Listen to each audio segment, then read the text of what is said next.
guys, welcome back to We Watch the Movie. I'm Mike. I'm Jay. You're a piece of shit's what you are. Fuck you, C4. I don't want to. I don't want your life. I don't want your breath.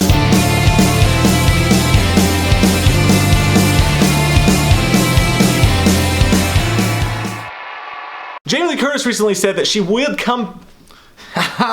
Jamie Lee Curtis recently said that she would come back to do a Halloween sequel if David Gordon Green would direct it. And if the price was right, $3 million. Bob Barker's I don't know. Ballsack. Do you want Jamie Lee Curtis to come back for a sequel? Don't want it. Don't need it. Don't have to happen.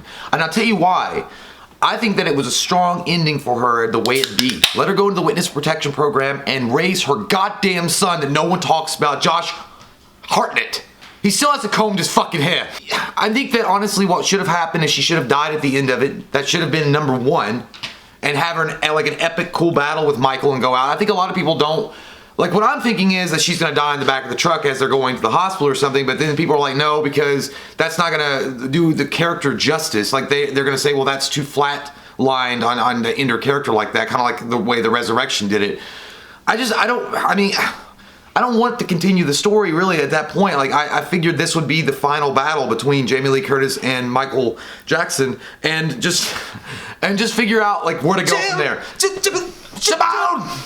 I just feel like it's time to stop now, Mac. You know, she got stabbed. And I feel like that was an out. It was them saying like, okay, she got stabbed, but they had to know there was a chance that they were going to do a sequel and that there was a chance she was going to be in. They left it open-ended just to see if she wanted to come back. But that's the thing, like I get marketing-wise and I get why Blumhouse would want her to have her come back. And I get that she's Jamie Lee Curtis, she's Laurie Strode, she's a big deal and a lot of people's natural reactions go, yay! And she danced naked in front of Arnold. The whole point of making this movie and cutting out the sequels is to go back and say they're not brother and sister, Michael's not directly after her, and then to take that back now, and now he's gonna follow her through every movie. Like, what was the point even? I don't even want to go on Space Mountain anymore. I don't. Because it's like going on Space Mountain, the motherfucker breaks down. It's really fun the first couple of times. You're like, yeah, I'm having a great time, but then you're like, shit, I've done this too many times. How many beer have I drank? They keep going back to that well of Jamie Lee Curtis, and again, she's an amazing actress, and I get why they would want her to be on there. And plus, the star power helps the movie itself for sure, for promotional reasons. I get it, but at the same time, the arc's done. It's over now. That was one of the big drawbacks to me because I was like, when she didn't die, I know that everybody wants her to live and that's fine, but I was like, oh child, what is you doing? Like, why is you getting stabbed and you not dead? Yeah, you wanted her to die like a hero, like saving her daughter. Like, I would have thought of something like really cool, like her, you know, maybe telling her daughter and granddaughter to get out of the house and like leapfrogging in and, you know, tackling Michael like Lawrence Taylor. I'm gonna come at you like a spider monkey, Chip. Phil Simms, you're mine! That's the quarterback of the New York Giants. Some cold cuts. Yeah. It's on Walker. Anderson hitting the basket. I wanted her maybe just to dive at Michael and like wrap around him like, I don't know, Mayweather chasing after a money dollar sign. And then fucking like, when the house blows up or whatever, hold him there. Like that would have been, to me, an epic ending, and she would have made sure the monster stays dead, or at least according to her, because she would wrap and hold him while they both cooked.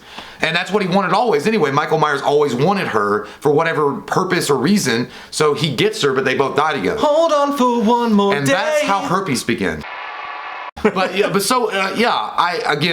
behind the idea, and I know there's a lot of people like love Laurie Strode and love Jamie Lee Curtis, and for good reason. But I just think that at this point you've tapped it, Jim. Yeah. The vein is dry. And I always go back to the Force Awakens reference when it comes to Halloween 2018 because they are re-bringing it back to everybody, and you got to hit the same paces from the original, but you tell kind of your own story, and they did a great fucking fantastic job of not making this totally Force Awakens. It wasn't a carbon copy of the first movie. They did some of their own things, but what's most exciting about a sequel to that is now we've retold the story, we reintroduced the new audience to it, and we can take this story and we can go anywhere with it. So having that chance to do that is really, really exciting, and then it's kind of a punch in the nuts to be like, oh, we're gonna do the same thing again. But now here's the thought, some people think that the truck that picks them up at the end was the same truck you saw earlier, and some people think that Michael was actually driving the truck. That's fucking stupid. He was doing very well last night. Well, yeah, it's stupid because it's like Michael put on some. How did he just do that? He put on some air pumps and he pumped up his sneakers real quick and he ran really quick outside. Shit. Grabbed the truck,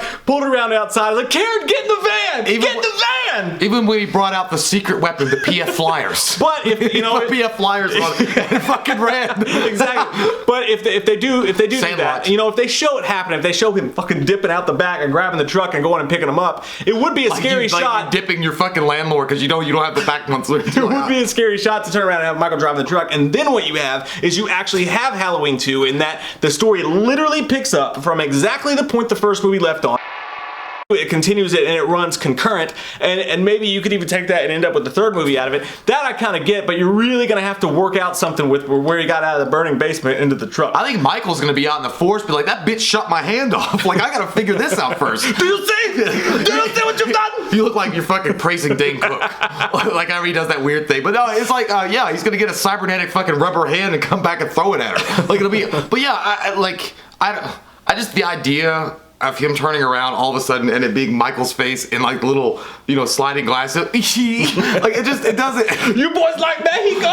Okay. It just doesn't work for me. I really, and again, I think it's a very anticlimactic way to go out.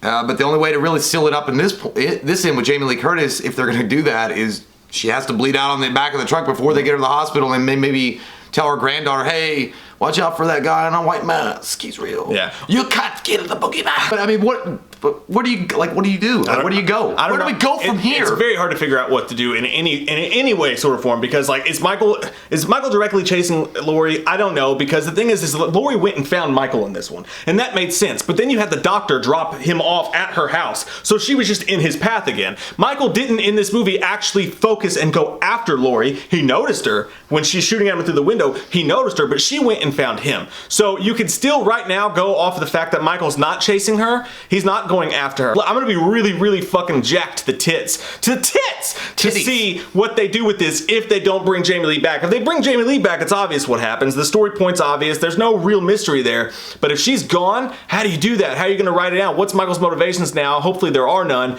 But you've got to figure out a way to bring important characters in and have them be the focus of the story. I'm really surprised and shocked that she even wanted to come back, honestly, because I mean, I know why. See how great the movie's doing. But the movie's doing amazing. Yeah. I would have thought this was a really good swan song to go out on if they had just maybe shot it a little differently at the end. But yeah, and I think they did that on purpose. So yeah, guys, that is why we do not want Jamie Lee Curtis to come back for the sequel. I love Jamie Lee Curtis. I thought she was fantastic in this film. I thought this film was amazing. Bring us Linda Hamilton. But that's why we don't want her to come back for the sequel. Those are our reasons behind it. If she does come back, I'm not going to poo-poo the movie. I'm not saying it's going to suck. We've never been that way. We never will be that way. But I would just be way more excited and intrigued if they went in a different direction. So comment down below. Let us know your all's thoughts. Yeah.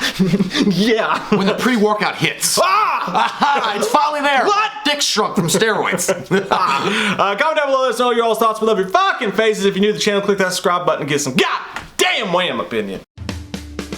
We watched a movie. Yeah. We watched a movie. We watched it. We watched a movie. Yeah. You know what? We did a review. We watched a movie.